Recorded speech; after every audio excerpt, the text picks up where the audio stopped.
Muy buenos días. Hoy es 17 de agosto de 2020 y están en sintonía de Informe RCR.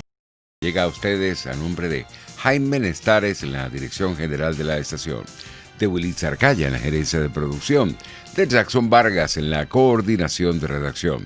En la producción de este espacio está Marilia García y en la dirección técnica César Arteaga. Les saluda Argenis Barreto como todos los días.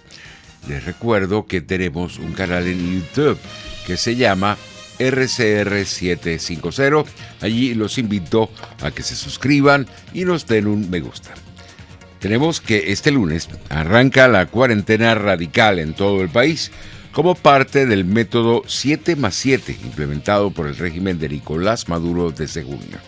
La vocera del régimen, Delcy Rodríguez, anunció el fallecimiento de 5 personas y la detección de 1.148 nuevos casos de COVID-19 este domingo. Con los nuevos datos, Venezuela suma 281 decesos y 37.755 personas con el nuevo coronavirus en el país. En Caracas, los ejes con mayor contagio y donde predominará la radicalización de la cuarentena en Caracas son el eje Vallecoche, Macarao, Caricuao, Altagracia y las parroquias San Juan y San José. Por su parte, Mireya Rincón, presidenta de la Academia de Ciencias Físicas, Matemáticas y Naturales de Venezuela, aseguró que las cifras que desde Miraflores se le presentan al país sobre los efectos de la pandemia del COVID-19 en Venezuela no se corresponden con la realidad. Las pruebas que se hacen solo permiten identificar la aparición de algunos nuevos focos, que es lo que están haciendo cada día. Aparecen cada vez más en la zona de Caracas, en la gran capital, pero eso es lo que se dice. La data sigue siendo incompleta. No reporta un número de pruebas PCR de las que resulten positivas, qué día aparecieron los síntomas, qué fecha se hizo el diagnóstico. Y todo esto es clave para poder seguir el curso de la epidemia y tomar decisiones acerca del manejo de ella en base a dicha información. Seguimos igualmente, como lo dijimos inicialmente, son las pruebas, lo que ellos están reflejando sigue siendo incompleto. A las 7:10 de la mañana de este lunes, Mireya Rincón, presidenta de la Academia de Ciencias Físicas, Matemáticas y Naturales de Venezuela, aseguró que en el país se deberían estar aplicando diariamente entre 8 y 10.000 pruebas de PCR. Porque si no, siempre estamos retardados en los valores que estamos dando a la comunicación, la información que debe ser más transparente. Ahí, para mí, esto es lo más importante, dos cosas que para mí son súper importantes. Una es aumentar el número de pruebas PCR que se hacen por día. Que el resultado de ese análisis que se hace sea lo más expedito posible, lo más pronto posible, para poder aislar a la persona y para poder controlarle la enfermedad a sus comienzos. Y la otra es en el público en general, que siga la norma de higiénica, lavado las manos constante, uso de tapabocas y un distanciamiento social. Para mí esas dos cosas son fundamentales. Mientras esas dos cosas no se cumplan, seguimos teniendo un análisis que no es correcto. 9:08. El periodista Lenín Danieri aseguró que en el estado Zulia la información que da el régimen sobre el COVID-19 no se corresponde con la realidad de esta pandemia en esa región del país, agudizada por las fallas de los servicios públicos. Son las cifras que dan las autoridades, son totalmente distintas la una de la otra, sin embargo, no se pueden dar cifras distintas a las que dan las autoridades, ¿no? Sin embargo, acá en el Zulia, la situación es realmente preocupante porque la crisis de servicios públicos empeora lo que tiene que ver la enfermedad y la pandemia en sí misma. ¿Por qué? Porque si tú tienes una población que está siendo afectada por cortes eléctricos hasta 10 horas, porque justo en estos momentos están aplicando racionamientos de 10 y 12 horas en 2 tandas, y lo están haciendo en los últimos meses, están aplicando estos racionamientos severos. con estos cortes de energía, el servicio de agua potable falla, no se pueden cumplir las normas mínimas para prevenir el COVID-19. Si tú no tienes agua, ¿cómo pretendes que una población se lave las manos? Entonces, según los expertos, la recomendación de quienes viven en esta parte del país, que no tienen un servicio público disponible porque tampoco hay gasolina, la recomendación que ellos dan es que todo el mundo, o sea, para la persona que está en la calle, todo el mundo tiene COVID-19 mientras se demuestra lo contrario, porque no es realmente difícil y hasta imposible para algunos someterse o hacer o cumplir las normas mínimas de seguridad y de prevención para mantener a raya el COVID-19. En este sentido, a las 7:20 de la mañana, el periodista Lenín Danieri destacó que la escasez de gasolina está agudizando la crisis asistencial en el estado Zulia. Y disculpen que use un ejemplo muy personal. En mi caso, ya yo tengo casi un mes que no echo gasolina en una estación, no más, que casi un mes, más de un mes, que no surto gasolina en una estación de servicio. Imagínate tú, ese problema que está ocasionando la falta de combustible está generando que las personas que son pacientes crónicos tengan que se ven imposibilitadas de movilizarse desde su casa hasta el centro de salud. Mira, no me lo estás preguntando, yo hice hace poco una nota de una señora que lamentablemente murió, por cierto, que la llevaban desde el sector 18 de octubre hasta el hospital universitario y viceversa, a pie, en una silla de ruedas, porque no había transporte y porque la persona que la llevaba en su vehículo no tenía gasolina como poderla socorrer. 9:11. Médicos Unidos por Venezuela informó en su reporte vía Twitter que unos 71 trabajadores de la salud fallecieron a causa del coronavirus por no tener el equipo de protección necesario para atender a los pacientes contagiados. La ONG cuestionó que estos profesionales de la salud estén incluidos en el recuento de fallecidos por COVID-19 que realiza el chavismo. Sin agua, sin insumos, sin equipos de bioseguridad, sin productos de limpieza, las condiciones en los centros de salud son deplorables y una causa más de riesgo para el personal de salud. Además, reportaron que hay 8 fallecidos, de los cuales no se ha logrado concretar información. 9:11. Eudis Girot, director ejecutivo de la Federación de Trabajadores Petroleros de Venezuela, denunció el abandono asistencial en el que se encuentran estas personas que laboran en PDVSA en el marco de la pandemia. Los trabajadores están muriendo de mengua, de indiferencia, abandonado y arrinconado en su casa sin posibilidad siquiera de poder asistir a un centro dispensador de salud. Y esta situación yo la he venido manifestando durante muchísimo tiempo en mis redes sociales, @EudiGirot. Pueden conseguir toda la situación de la industria petrolera. En los últimos días, en el último mes, han muerto cerca de 40 trabajadores petroleros desde Guiria hasta Las Morochas en el estado Zulia, pasando por Morichal en el estado Monaga y por Falcón. Situaciones terribles y dramáticas de trabajadores que no tienen absolutamente nada, porque bueno, en Petróleos de Venezuela se ha venido desarrollando una política criminal, antiobrera, de desconocimiento de los derechos legales y contractuales de los trabajadores, que ha sido una política en el tiempo y de manera consuetudinaria, pero que se profundizó a partir del año pasado en la nefasta, criminal y destructiva gestión de Manuel Quevedo, que tomó la decisión de eliminar el sistema corporativo de protección de salud, eliminar los servicios médicos integrales que por cierto no son un privilegio de los trabajadores petroleros. Eudis Girot, director ejecutivo de la Federación de Trabajadores Petroleros de Venezuela, reiteró el robo en 2014 de $5.000 millones del fondo de pensiones de estos trabajadores petroleros.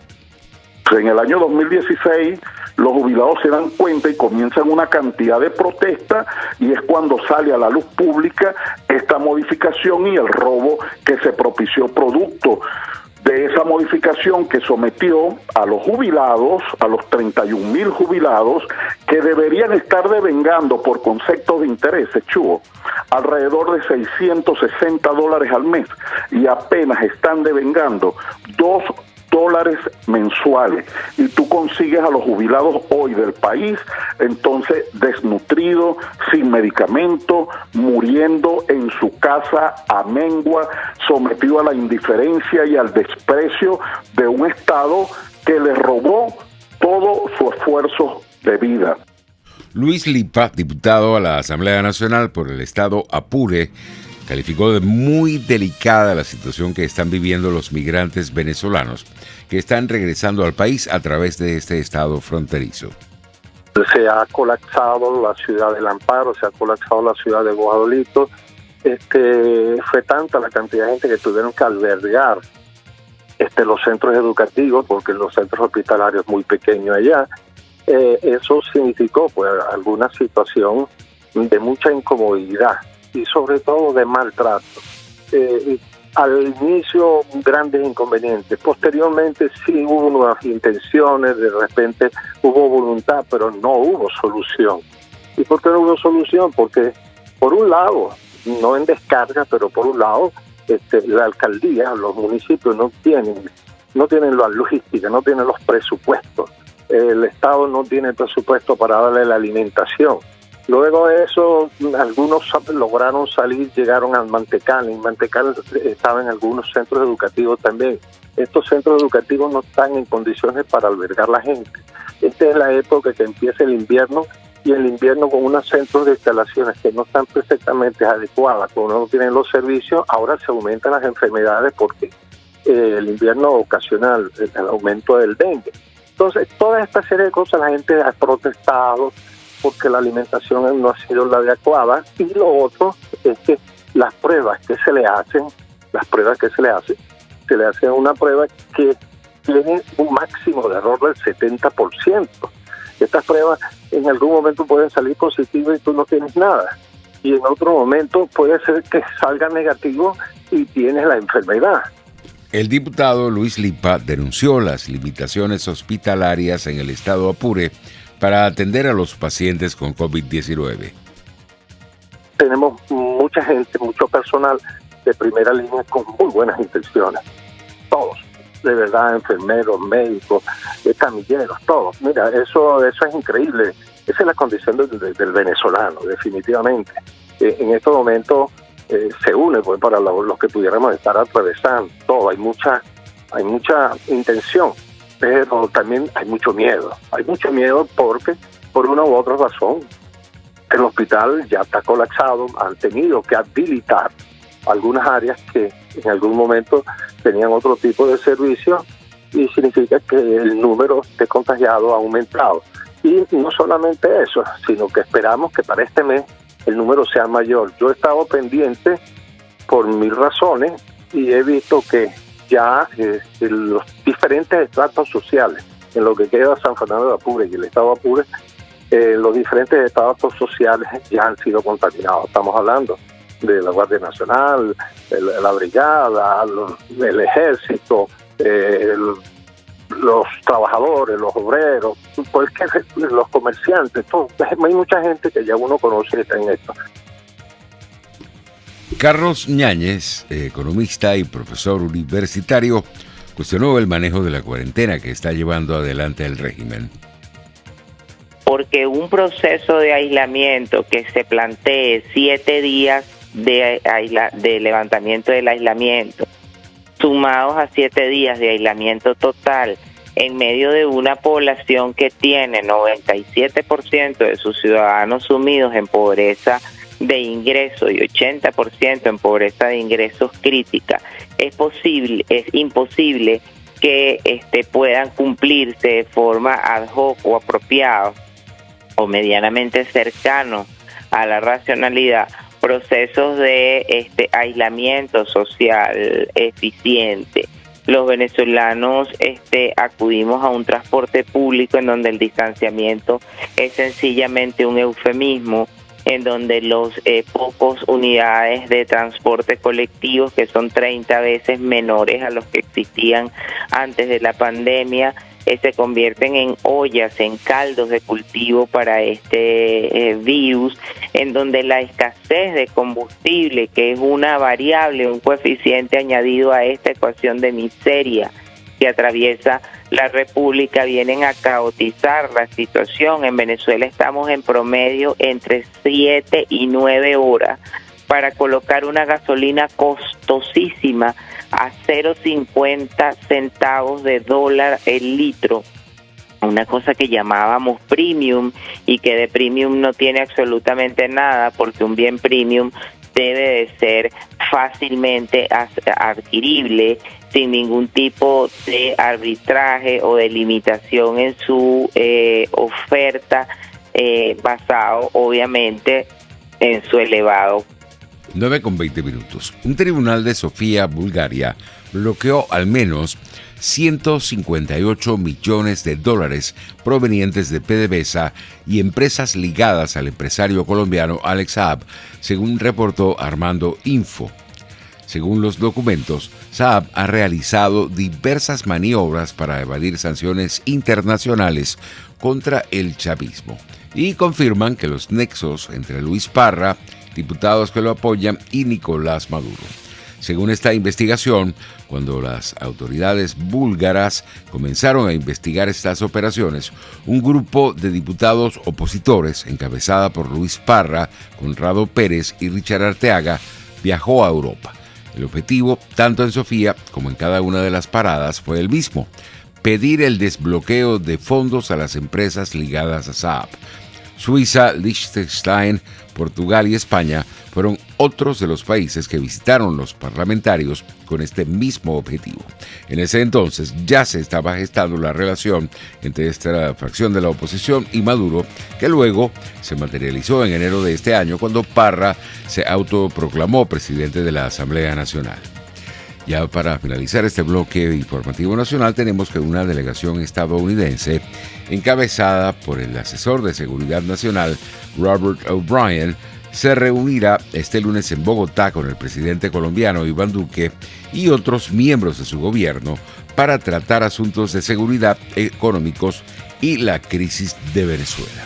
9:21. Vamos a escuchar importantes mensajes comerciales y volvemos. Usted escucha Informe RCR por su 750 AM. Puedes seguirnos en nuestras redes sociales. En Twitter, @RCR750, la radio que se ve.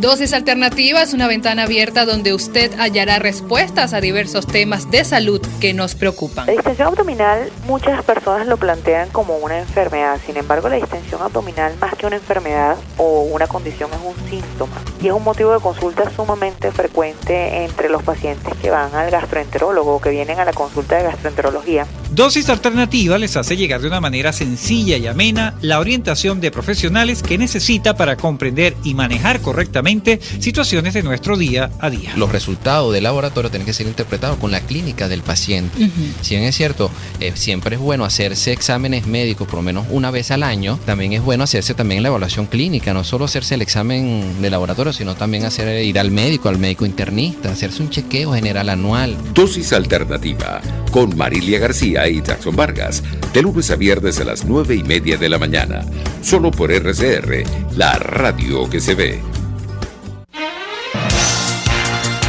Les estamos presentando Informe RCR, el compacto informativo de esta hora, solo por RCR 750 AM.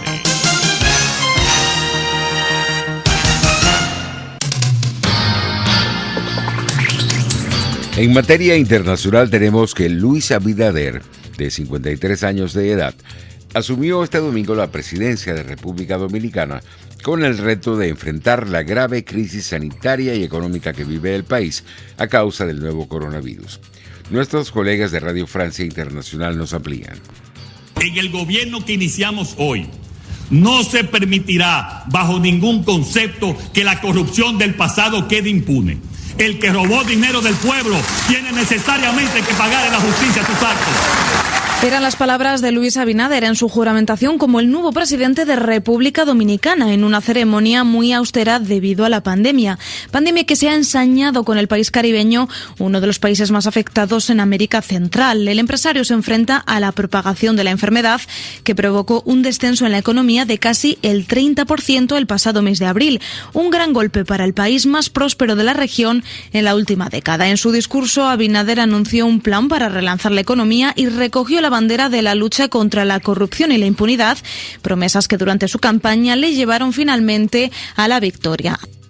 En Bielorrusia, este lunes continúan las protestas contra los resultados de las elecciones presidenciales del pasado 9 de agosto, donde resultó ganador con más del 80% de los votos el actual mandatario Alexander Lukashenko. Pete Lukashenko era una de las numerosas consignas de la inédita manifestación en las calles de Minsk. Según la agencia de prensa francesa, la AFP, cerca de 100.000 manifestantes pedían la renuncia del presidente Alejandro Lukashenko, la protesta más grande desde la independencia soviética en 1991. Esta manifestante respondió al llamado de la líder opositora Svetlana Tijanovskaya. No puedo quedarme indiferente. No puedo entender a las personas que se quedan en casa para ver lo que ocurre por televisión. Estamos viviendo un cambio de régimen. Estamos cambiando la historia y hay sangre que se está derramando. Este pueblo no lo olvidará. Yo tengo el deber de participar para, por lo menos, apoyar a los heridos, a los que están en los campos de retención, a los que murieron y a sus familias. Es mi deber. El presidente bielorruso calificó a los manifestantes de borregos y criminales controlados por el extranjero. Alejandro Lukashenko dirige la antigua República Soviética desde hace 26 años y rechazó los llamados de la oposición de organizar nuevas elecciones tras haber ganado los últimos comicios el 9 de agosto con 80% de los votos. Resultados que suscitaron acusaciones de fraude y un descontento popular que motivó a la gente a salir a las calles. Y en más del panorama internacional tenemos que en Estados Unidos la cifra de contagiados por COVID-19 en Texas comenzó a disminuir, pero los médicos advierten que no se debe bajar la guardia. Los casos de coronavirus en Texas han disminuido en un promedio del 25% en las últimas 4 semanas. El número de fallecimientos y hospitalizaciones también se ha reducido según cifras del Departamento de Salud del Estado, pero el índice de pruebas que resultan positivas se ha disparado a un 24% y cada vez se hacen menos exámenes.